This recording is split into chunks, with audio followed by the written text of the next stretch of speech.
الحمد لله رب العالمين الصلاة والسلام على خاتم النبيين وعلى آله وصحبه أجمعين أما بعد فأعوذ بالله من الشيطان الرجيم بسم الله الرحمن الرحيم قال الله تعالى في سورة يونس إنما مثل الحياة الدنيا كماء أنزلناه من السماء فاختلط به نبات الأرض مما يأكل الناس والأنعام حتى إذا أخذت الأرض زخرفها وزينت وظن أهلها أنهم قادرون عليها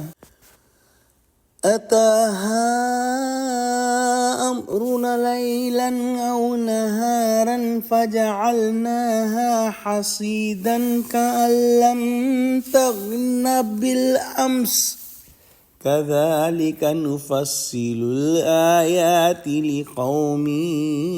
يتفكرون۔ ترجمہ: دنیا کی زندگی کی مثال مہ کی سی ہے کہ ہم نے اس کو آسمان سے برسایا، پھر اس کے ساتھ سبزہ جسے آدمی اور جانور کھاتے ہیں مل کر نکلا، یہاں تک کہ زمین سبزے سے خوشنما اور آراستہ ہو گئی، اور زمین والوں نے خیال کیا کہ وہ اس پر پوری دسترس رکھتے ہیں۔ ناگہاں رات کو یا دن کو ہمارا حکم عذاب آ پہنچا تو ہم نے اس کو کاٹ کر ایسا کر ڈالا کہ گویا کل وہاں کچھ تھا ہی نہیں۔ جو لوگ غور کرنے والے ہیں ان کے لیے ہم اپنی قدرت کی نشانیاں اسی طرح کھول کھول کر بیان کرتے ہیں۔ کچھ علماء نے یہاں یہ مراد لی ہے کہ زمین اور پانی کے ملنے سے جو سبزہ نکلتا ہے اس میں آدمی کی اور جانوروں کی خوراک مخلوط یعنی رلی ملی ہوتی ہے۔ مثلاً گیہوں کے درخت میں دانہ ہے جو انسان کی غذا بنتی ہے اور بھوسا بھی ہے جو جانوروں کی خوراک ہے۔ اسی طرح درختوں میں پھل ہیں اور پتے ہیں جن میں سے پھل انسان عموماً کھاتے ہیں اور پتے جانور کھاتے ہیں، لیکن اللہ سبحانہ و تعالی جو ہے وہ اس پوری سائیکل جو ہے اس پر پوری طرح قادر ہیں۔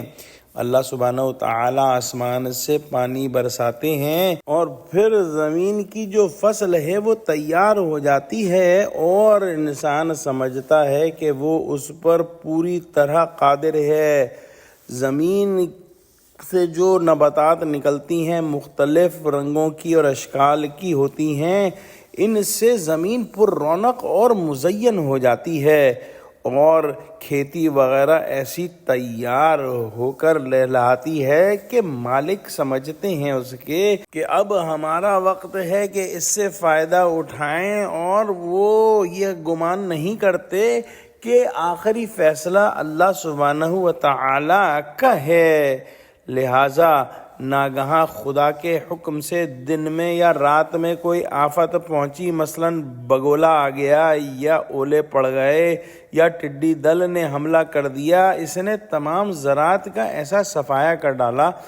گویا کبھی یہاں ایک تنکا بھی نہ اگا تھا۔ ٹھیک اسی طرح دنیا کی زندگی کی مثال کو سمجھ لو کہ خواہ کتنی ہی حسین اور تر و تازہ نظر آئے، حتیٰ کہ بے وقوف لوگ اس کی رونق اور دلربائی پر مفتون ہو کر اصلی حقیقت کو فراموش کر دیں، لیکن اس کی یہ شادابی اور زینت اور خوبصورتی ہمیشہ ہمیشہ کی نہیں ہے، اور ایک دن یہ اچانک ختم ہو جائے گی۔ حضرت شاہ صاحب نے اس مثال کو بڑے لطیف پیرائے میں خاص انسانی حیات پر منطبق کیا ہے، یعنی پانی جیسے آسمان کی طرف سے آتا ہے، انسان کی روح بھی آسمان یعنی عالم بالا سے آتی ہے، اور بدن جو ہے وہ زمین سے ملتا ہے اور روح